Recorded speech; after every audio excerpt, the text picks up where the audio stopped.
Second Chance Christmas by Alexa Rivers, narrated by Sylvie Taylor. Dedication. To Ella, for always making me smile. Chapter 1.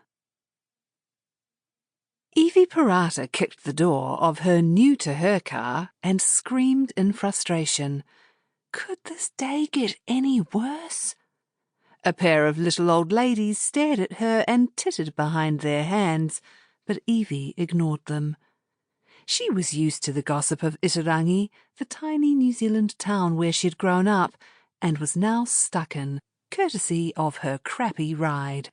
Filthy slimeball salesman, she muttered to herself, stalking up the pavement and back again.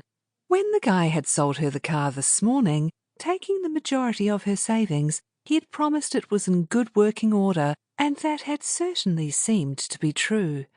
The battered Subaru had seen better days, but when she had taken it for a test drive, she hadn't had any troubles. Not that Evie really knew anything about cars, since she'd spent the past 9 years using public transportation. Still, she'd been itching to have her own wheels for months now, and the timing had seemed opportune. She'd encountered the second-hand dealership on her walk to the bus stop in Dunedin, where she'd planned to catch a ride to Timaru. On impulse, she'd purchased the Subaru instead. 2 birds, 1 stone, or so she'd thought. Now it seemed the car might not even last the rest of the 3-hour drive. Hopping behind the wheel, she turned the key in the ignition again.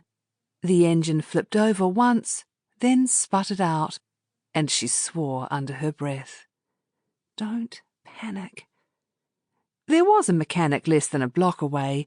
From here, she couldn't tell if it was open, so she locked the stupid car to protect her worldly goods, which were neatly packed into a suitcase in the back seat, then jogged towards the garage. Unfortunately, the signs had already been taken in, and the lights inside were turned off. She groaned, resting her hands on her thighs as she caught her breath. Damn. Never one to take no for an answer, she bashed on the door. Open up! No one came. She pounded harder. Still nothing. Ducking around the side of the building, she checked the other doors. All shut and locked. Everyone had cleared out for the day, and it was only 4:30 on Christmas Eve. Not even Christmas yet.